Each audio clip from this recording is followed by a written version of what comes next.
Thank you. Welcome. So, we're just to give you a little background, we have been, we're coming to the end of our season 2. So we've been doing a weekly show for a couple years now, for readers and writers, and we mostly interview authors, but we also speak with bookstore owners, publishers. I haven't spoken to an agent yet, but maybe we'll get an agent on the show as well. But a lot of small presses and that type of thing. So it's been just sort of what's of general interest to readers and writers, and a bit of the craft and business of writing in there. So I'll give you a little introduction and we'll just go into the interview if you're ready. Great, thank you. I'm so happy to welcome Jan Smith to the Audio Garden today. We're welcome her. She's the Executive Director of SOMOS in Taos, New Mexico. SOMOS is a bookstore and much more. And I initially thought that it was SOMOS was like the Spanish word, we are, or we. And but that's not actually what SOMOS stands for. It's the Society of the Muse of the Southwest. So maybe we could start there, and welcome. Thank you, Martha. Thanks for inviting me to speak with you today. Yes, yeah, Somos. A lot of people make that same mistake because Taos actually has quite a large Hispanic community. But the founders of Somos wanted something that could be an acronym for the Society of the Muse of the Southwest. So that's how they put that together. Has it somehow had a marriage with that reference to SOMOS? Like, have you embraced Um, its sort of I double think the meaning? marriage is that we really try very hard to offer diverse programming with diverse authors and poets to be as inclusive of our tricultural area. I mean, there are more than three cultures, but the predominant cultures are Native American, Hispanic, and rather than white, here we're called Anglos. Yes, and Taos is an extremely interesting location for many reasons. One of them being the very strong native cultural presence that's there. But it's remote, it's in the mountains, it's not easy to get to. That's what I recall as a child visiting Taos, which was back in the 70s. And to my childish eyes, it didn't seem that there was a whole lot there in Taos at the time. I wonder if you could talk a little bit about the demographics that you're serving as a bookstore in that community and how it's changed since that time. Yes. The town of Taos, that's actually within the borders of Taos, is 5,000 people. I think the latest statistics that I read said it's about 40% Hispanic, 35 to 40% Hispanic, 10% Native, and the rest Anglos. Now, the wider Taos community is more like 15,000 because there's a lot of small towns that are sort of offshoot. And I did not know about Taos before I came here. Uh, that's a story for another day. Um, but one of the things I quickly learned was that this tends to be a very rich area, not only for the diversity of cultures and perspectives, but for the diversity of art, music, literary events, sculpture, any form of the creative arts. Um, Taos is one of those areas that seems to really draw creatives. And there's a saying that that talks about the fact that the mountain either won't let you go or kicks you out. And I've been here 16 years now, so I guess I'm staying, or at least so far. Well, no, I wanted to talk with you today partly because, um, partly because KCEI Radio there in Taos has been playing this show on this station. And so I wanted to reach out and make this show a little more local for the people who are listening to us in Taos, who we appreciate our listeners all over the country. And your bookstore seems to serve as a sort of hub for writers. It's more than just a place to come and buy books. And it was recommended to me by Veronica Golos, who's a local writer there. Um, you're a writer as well, so maybe you could give us a little bit of that story. Tell us how you came to the bookstore and how the bookstore serves writers in general. Well, first of all, I want to acknowledge that KCEI is right next door to SOMA. Oh, I did not know that. Oh, yep. We're right on the same street. We're actual there to our left. They're our very next neighbor. And I've spent a lot of time over there with Robin Collier and Mike Tilley, who run the show. Um, in terms of the bookstore and a haven for writers, you're absolutely right. We have sort of dual purposes running. One is that someone a long time ago, not me, came up with the brainchild of accepting donations of used books in good resellable condition. And when I first started at SOMOS in 2009, the bookshop part of it used to be only open one Saturday a month. Since then, we're now open 5 days a week, and we have over 10,000 volumes of books that are managed by our volunteer bookshop manager, Danielle Freeman, and her crew of volunteers.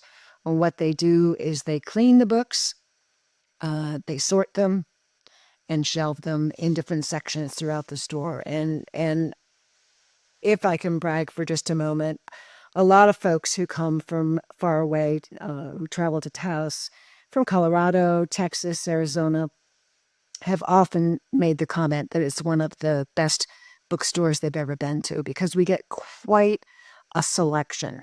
It's a very literate community in Taos, and so we often get a lot of really great books. So that's one aspect of our operation, and the money that the books sell for between $1 to $3, occasionally more than that if it's a book that's really valuable, but primarily $3 a book, whether it's hardback or paperback. And that definitely helps support our organization on a yearly basis. The second part of our programming, which is what started first, SOMOS was founded in 1983, was to offer literary programs to the public. And what those include are readings by local, regional, and national poets and authors. They include workshops related to the craft of writing. They include an annual storytelling festival in the fall, uh, the Taos Poet Laureate program, um, Prose Month, which is a celebration of prose writers, in for the month of November, which coincides with National Novel Writing Month. And then, of course, Poetry Month, the month of April, for coinciding with National Poetry Month. And then in the summer, we have the 3-day Taos Writers Conference, which now we're heading into the 9th year. So if you were to look at our calendar, especially between March to through the end of November, we're sort of in a little bit of a slower season at the moment. Um, there usually are at least. Tell me a little about the Taos Writers Conference? Is that do you just feature writers, or is that meant as also a workshop for writers to attend? It's very much workshop oriented. I usually I recruit a keynote speaker as sort of a big name. We've had people like, well, this year we're going to have Nick Flynn, who's a very well known poet and prose writer and memoirist. Um, we've had Anthony Mara, we've had Joy Harjo. There's a long list of different people over the 9 years that we've had. And then And so, what would a prospective writer thinking about attending the Taos Writers Conference, what could they hope to get out of that? each session, Friday is all day long, and Saturday and Sunday, there are multiple 3-hour sessions, are geared towards either poetry writers, fiction writers, memoirists, so forth. And it's all on craft. So there's a lot of support for things like writing the persona poem or developing your characters. So they are specifically themed they're really focused not on critique, but they're focused on generative writing and also offering valuable information from not only published authors, but seasoned teachers. That's my two criteria when I recruit faculty for the writers conferences. And Veronica And has so, been a faculty member. how long a period of time does the conference last? It's over the course of 3 days. Uh huh. And do you have people travel from everywhere? Does it tend to be more regional? No, And we, how I quickly does it fill up? If somebody wanted to go, how soon should they plan ahead? Yes, they should, especially if they're thinking that they're going to be traveling, because hotels fill up and so forth. Um, the conference, unlike some other conferences, does not include lodging or meals. We have lots of snacks and receptions, but people make their own lodging and transportation plans. Usually by the very beginning of March, our website is finished so that people get a first view of who's teaching, what they're teaching, who the keynote is, etc. And there of course there's a lot of early birds who sign up right away. We are probably one of the least expensive writing conferences. Maybe partly is because we don't offer the lodging and the meals, but in surveying a lot of other conferences that I've gone to many over the years, we're really reasonable. And the other thing is that since COVID, well, of course, in 2020, we shifted and had the entire conference online because we had to.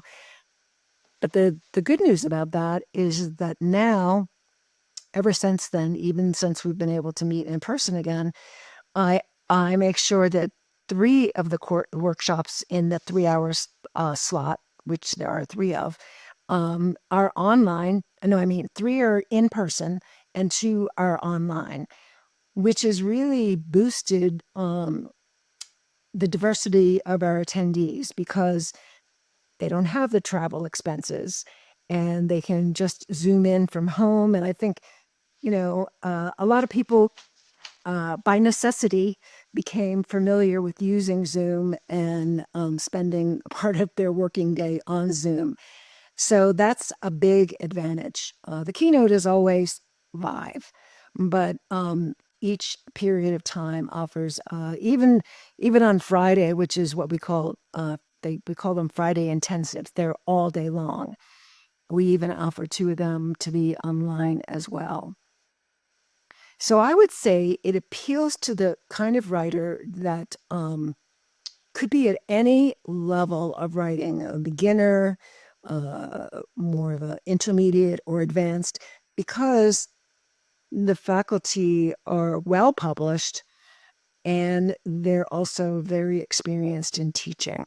So even though you may be an advanced poet, for example, maybe you haven't spent much time writing haiku, and that's just something that you've always wanted to really learn more about.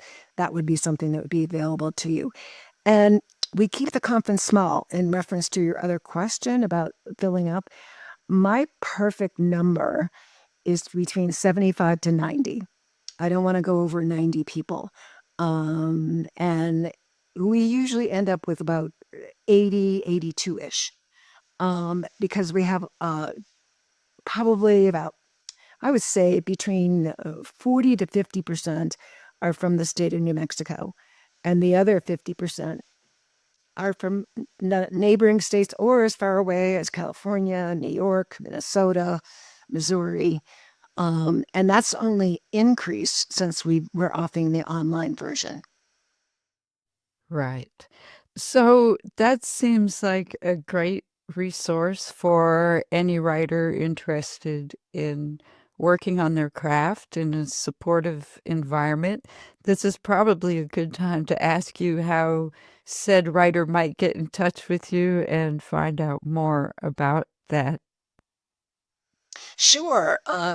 We have a very simple website, www.somos, SOMOS, Taos, TAOS.org.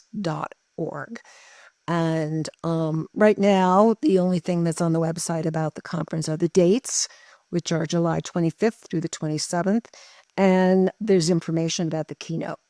But right now, I'm waiting back to choose some proposals. The rest will be There's forth. quite a lot on the website, though. I was just visiting there in preparation to talk with you, and you already have your 2025 season pretty well laid out. And as you mentioned, you have some international as well as local authors. Would you like to take a few minutes to speak about who you'll be featuring this year, as well as the Young Writers program that you have? Oh yes, I forgot to mention the Young Writers Program. So, the first major person that we're going to be focusing on is a poet by the name of Rachel Coventry. She is going to be the featured poet for Poetry Month this year. She is from Galway, Ireland. So she's flying over the pond, as they say. And she's published 3 different collections of poetry. So I'm very excited to have her come. Then Nick Flynn will be here this summer. Right now, we're still working on our keynote, who will be the storytelling festival highlight. And I do already have the featured poet for next year, for 2026. If I could, I have his book actually. If you could wait just 1 second, I'll get his name.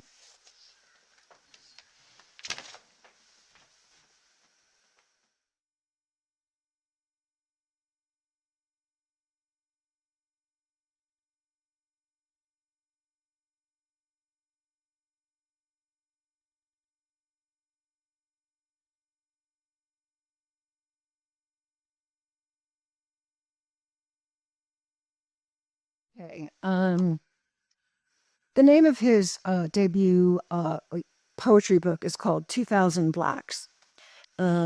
He is the winner of the Cave Canem Poetry Prize, and I'm afraid I'm not going to be able to pronounce his last name. He's Nigerian.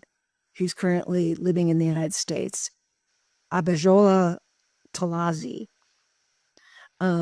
I read about him in Poets and Writers. He was he was reviewed there after winning the prize, and so I reached out to him and asked him if he would consider coming to Taos, New Mexico, in April of 2026, which he has agreed to do. So I'm very excited about that as well. Um, and oh gosh, we have had many Hispanic keynote speakers, as well as Anglos, as well as native. Lucy Tapahanzo is a native New Mexican and was the poet laureate of the Navajo Nation. She was a keynote speaker 1 year. Um, let's see. And oh, you mentioned the Young Writers Program. The Young Writers Program is open and free, completely free, for all youth ages 10 through 19. We have a young writers program curator, who this year her name is Susan Mahalik, and she is responsible for delivering all three aspects of the program. One is finding individual mentors for young writers who are willing to work and tutor and mentor them. The other is she runs a weekly young writers writing group at one of the schools in town. And then the third aspect is she invites accomplished writers and poets to come into the classroom and teach either one or a series of workshops. Usually she collaborates with an English teacher in the high school, the middle school, and some of our charter schools. We try to cover a lot of the different schools, and that runs the entire academic year from August through the end of May. Well, thank you for telling us more about all the wonderful things that are going on at SOMOS bookstore. You're a writer. How do you manage all this and feel like a writer as well? It must be a challenge. It, you're absolutely right, Martha. It is a challenge. I've often sort of joke about the fact that I'm married to my job because it's been my lifelong dream to work in this kind of atmosphere. And I have my master's in fine arts in creative writing from Goddard College. In fact, that's how I got to Taos, was that I really wanted to find a place that could teach me how to write creatively, because I had done a lot of clinical writing in my earlier careers, but not much creative writing. So I haven't published a lot at this point, but I have published quite a few poems and short stories, and won some prizes. And I have a memoir that's still in a draft form that needs a lot of work, and also a novel that I work on. And quite frankly, it's hard to discipline myself to find the time to do the writing. Do Usually, you have a time of day? Do you have a I time of do. day I to do. try to write? And I'm not a daily writer, never have been. I'm more of a binge writer where I will take, 3 or 4 hours and just work and work and work and work. Actually, it comes down to the best day for me and time is Sunday morning with a cup of coffee and no plans until at least noon. So I sort of safeguard that as much as I can. Uh-huh. We all have to safeguard something Mhm. in order to Yes. be able to get that writing done. And I appreciate you sharing that part of your journey with us. Um, you know, banning books, I can't let you go without talking for a moment about what's going on in Taos, New Mexico. We have things going on all over the country.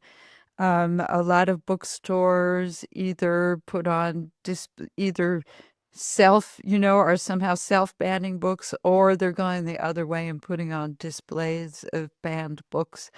A lot of authors are running into the situation of their books being banned.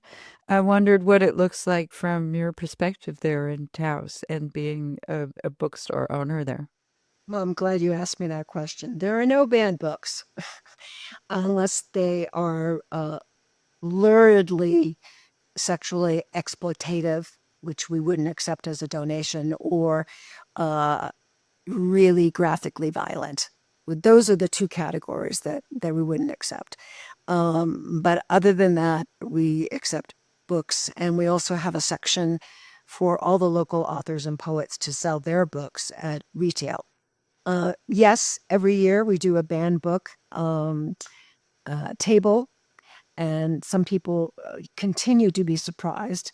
Like things like To Kill a Mockingbird was banned, in its time.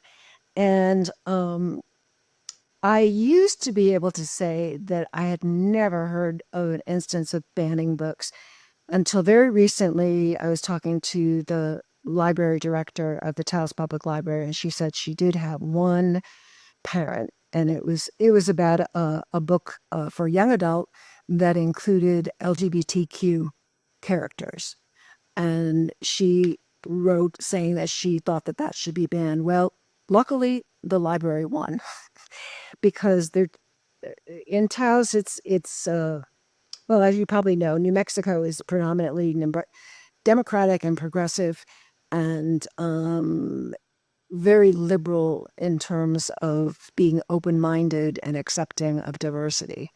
It's been a hard lesson over the decades with the three cultures working to understand each other, accept each other.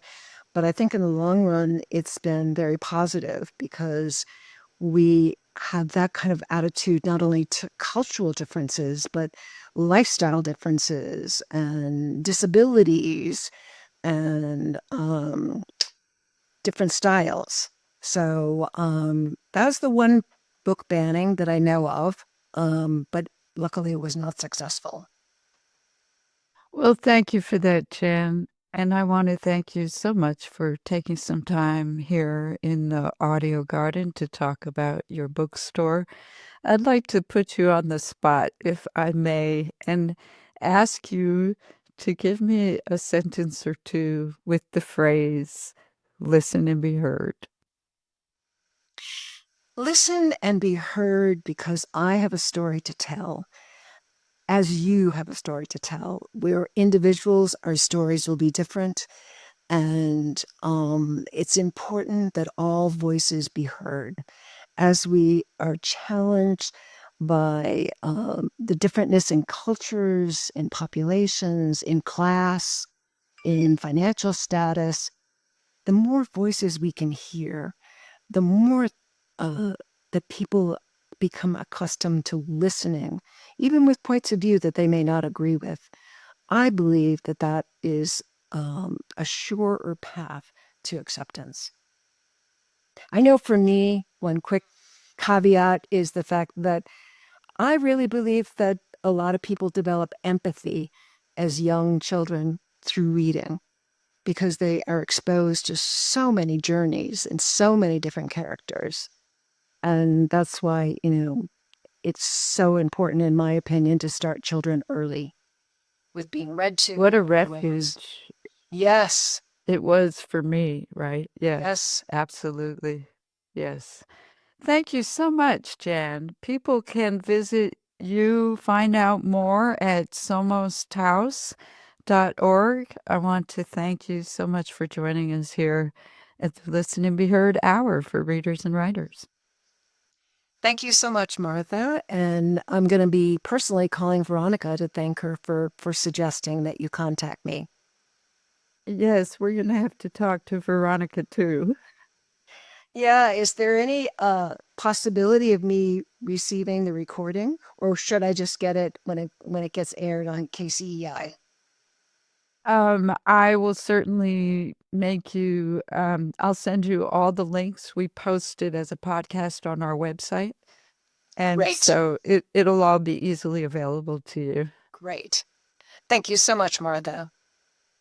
Thank you, Jan, and I'll be in touch soon. Okay, Bye bye. bye.